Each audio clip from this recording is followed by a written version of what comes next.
सबसे बड़ा सवाल यह है आखिरकार इसका पॉलिटिकल इंपैक्ट क्या होने वाला है। क्या राहुल गांधी अब देश के युवाओं के चेहरे बन चुके हैं, क्योंकि छात्रों के आंदोलन को लेकर सीजेपी के आंदोलन के बाद जिस तरह से प्रधानमंत्री के घर का घेराव करना हुआ और इस पूरे मामले में संसद में गतिरोध बना रहा, तमाम बिल पास नहीं हो पाए और देश के शिक्षा मंत्री को इस्तीफा लेना पड़ा और आज एक बार फिर से वो एफआईआर की मांग को लेकर धरने पर बैठे।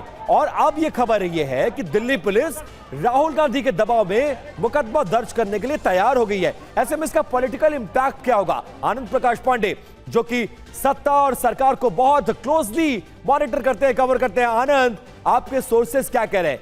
3-4 इंसिडेंट्स हैं, प्रधानमंत्री का आवास घेरना, शिक्षा मंत्री का इस्तीफा, संसद की कार्रवाई को बाधित करना और अब साहिल की एफआईआर को दर्ज कराने के मुद्दे को लेकर जिस तरह से अग्रेसिव है राहुल गांधी, उससे पूरे देश में युवाओं और खासकर छात्रों को चेहरा बन चुके हैं। पॉलिटिकल इंपैक्ट क्या होने वाला है इसका? बीजेपी किस तरीके से देख रही है और इसका काट निकालने का सरकार के पास फॉर्मूला क्या है?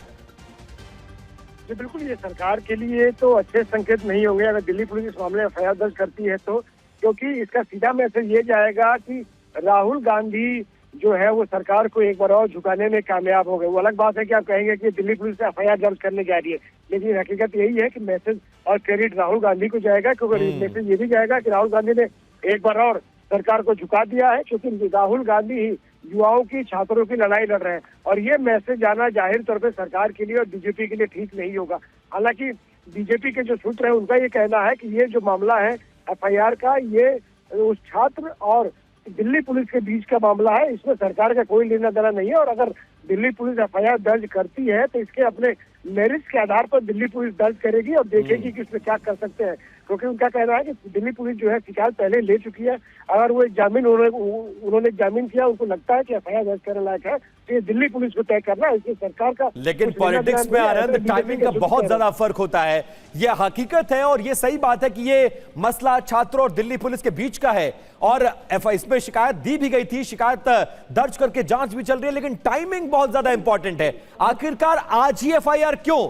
राहुल गांधी के इंटरफेरेंस के बाद एफआईआर क्यों? धरने के बाद एफआईआर क्यों? ऐसे में खासकर ये पूरी सरकार एक नैरेटिव बनाने में लगी हुई है कि हमें युवाओं की आवाज को बनना है, युवाओं की नाराजगी को दूर करना है। बाई इलेक्शन का रिजल्ट हमने देखे, आने वाले 3-4 राज्यों में चुनाव है और सरकार चाहे मंत्री से लेकर विधायक, सांसदों को यह कह रही है आप इंस्टाग्राम पर एक्टिव होइए, यूनिवर्सिटीज में भेजा जा रहा है, छात्रों से संवाद किया जा रहा है। एक और कहीं ना कहीं संकट है कि एक और मुद्दे पर, छात्रों के मुद्दे पर, युवाओं के मुद्दे पर क्रेडिट राहुल गांधी को मिल गया। यह सरकार के लिए एक बड़ा सेटबैक होगा।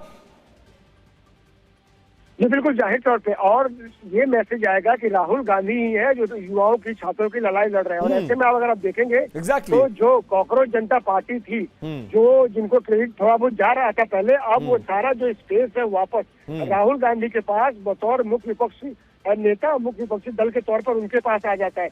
और ये राहुल गांधी के लिए और कांग्रेस पार्टी के लिए अच्छी खबर होगी अगर एफआईआर दर्ज होता है, क्योंकि वो कह सकेंगे कि हमने सरकार को एक बार और झुका दिया। वो अलग बात है कि दिल्ली पुलिस के इसमें कहा जाएगा कि दिल्ली पुलिस ने इसके जो मेरिट है उसका आधार फैसला लिया, लेकिन इतना जरूर है कि सब राहुल गांधी जो पिछले 5 घंटे से ज्यादा वक्त यहाँ बैठे रहे, हम इसलिए भी कह रहे हैं क्योंकि राहुल गांधी को लगातार दिल्ली पुलिस के अधिकारियों ने समझाने की कोशिश की। बाद में प्रियंका गांधी और जो रणदीप सुरजेवाला, उनसे दिल्ली पुलिस के अधिकारी लगातार बात करते रहे, लेकिन जब तय हो गया कि राहुल गांधी यहाँ से उठेंगे नहीं बिना एफआईआर के, तो जाहिर तौर पर आप कोई भी पुलिस होती है वो ऊपर बात करने के बाद ही फैसला करती है, क्योंकि ऑलरेडी ये मामला सुप्रीम कोर्ट में है, संसद में इस पे चर्चा हो चुकी है। तो ऐसे में अगर आप एफआईआर दर्ज करते हो, सिर्फ दिल्ली पुलिस दर्ज नहीं करती, उसको ऊपर से इस पे जानकारी देनी होती है। और अगर दिल्ली पुलिस एफआईआर दर्ज करती है तो ये माना जाएगा कि ऊपर से आदेश हुआ होगा। ठीक है। और हमारे साथ लाइव तस्वीरें भी आ रही हैं और राहुल गांधी अपनी पूरी टीम के साथ, जिसके साथ वो धरने पर बैठे थे, वो अब उन कुर्सियों से उठकर अंदर जाते हुए नजर आ रहे हैं। क्या छात्रों, राहुल गांधी और पुलिस के बीच एक बार फिर से संवाद होगा? क्योंकि खबर यह आई थी साहिल की मां वहां पर बैठी हुई है। जितेंद्र शर्मा हमारे साथ लगातार लाइव बने हुए। जितेंद्र, राहुल गांधी और वो पूरी टीम जो धरने पर बैठी हुई थी वो अंदर की तरफ गई है। सोर्सेज ये कह रहे हैं कि दिल्ली पुलिस एफआईआर दर्ज करने पर राजी हो गई है। टाइमिंग को लेकर बहुत ज्यादा इस पूरे मामले में अब क्रेडिट लेने की होड़ होगी और कहीं ना कहीं डायरेक्ट या इनडायरेक्ट राहुल गांधी युवाओं और छात्रों का आवाज बनते नजर आ रहे हैं। अंदर गए राहुल गांधी, क्या खबर आ रही है? क्या एफआईआर को दर्ज कराने से पहले फॉर्मेलिटीज या फिर एक बार फिर से मान मनोबल का दौर शुरू होने जा रहा है? पीसी होने जा रही है, वहां लगी है यूनिट है वहां, पीसी होने जा रही है। जी बिल्कुल, देखिए राहुल गांधी अब जल्दी एक प्रेस कॉन्फ्रेंस करने वाले हैं, मीडिया के सामने मुखातिब होंगे। तस्वीर आप देखिए, हलचल पूरे तरीके से इस वक्त देखी जा रही है, क्योंकि राहुल गांधी अंदर से बाहर निकले अभी बातचीत करके, तो जाहिर सी बात है ये मैसेज राहुल गांधी तक पहुंच चुका होगा और उसके बाद अब मीडिया को संबोधित करेंगे राहुल गांधी और बताएंगे कि आखिरकार किस तरीके से अब दिल्ली पुलिस आगे क्या कोर्स ऑफ एक्शन होगा, किस तरीके FIR दर्ज होगी। लेकिन इतना जरूर है कि दिल्ली पुलिस लगातार इस बात को कहती आ रही थी कि कहीं ना कहीं जो सुप्रीम कोर्ट का एक तरीके से आदेश था कि अब इस मामले में और कोई FIR दर्ज नहीं होगी और जितने भी मामले हैं उसकी जो जांच है वो साथ ही क्राइम ब्रांच को भी सौंप दी गई, तो उस बात को लेकर कहीं ना कहीं कमोपेश या कहा जाता है कि एक तस्वीर 1000 शब्दों के बराबर होती है जितेंद्र।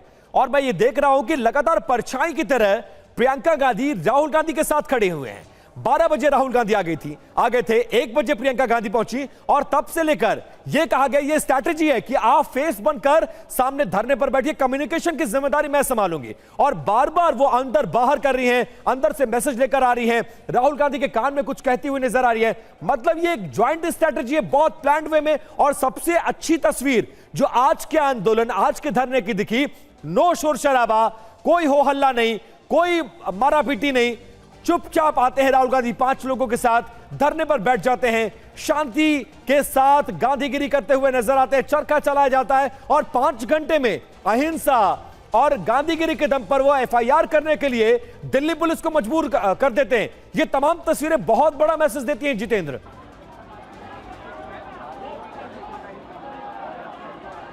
जी बिल्कुल विपिन, काफी बड़ा मैसेज देती है और जाहिर सी बात है, देखिए जैसे कि आपने बोला, तकरीबन यकीन मानिए 300 से 400 के करीब कार्यकर्ता रहे होंगे और अंदर की तस्वीर आप देख ही सकते हैं, आप गिन सकते हैं उंगलियों पर कि कितने कार्यकर्ता, कितने नेता अंदर मौजूद हैं और इसी तरीके से बाहर भी मौजूद है। और बिल्कुल कोई शोर शराबा नहीं, हल्की फुल्की नारेबाजी यहाँ पर की गई और उसके बाद लगातार देखा गया कि प्रियंका गांधी किस तरीके से दिल्ली पुलिस के तमाम आला अधिकारी, चाहे DCP सचिन शर्मा हो, चाहे जॉइंट CP नूपुर प्रसाद हो, उनके संपर्क में थी, उनसे लगातार बातचीत कर रही थी। राहुल गांधी पीड़ित परिवार के साथ बाहर बेंच पर बैठे हुए लगातार दिखाई दिए तस्वीरों के अंदर। और अब राहुल गांधी, प्रियंका गांधी को मैसेज आ चुका है कि FIR दर्ज हो रही है और उसी के लिए देखिए तैयारी यहां पर चल रही है प्रेस कॉन्फ्रेंस की और कुछ देर बाद अब यहां पर राहुल गांधी प्रेस कॉन्फ्रेंस भी करेंगे।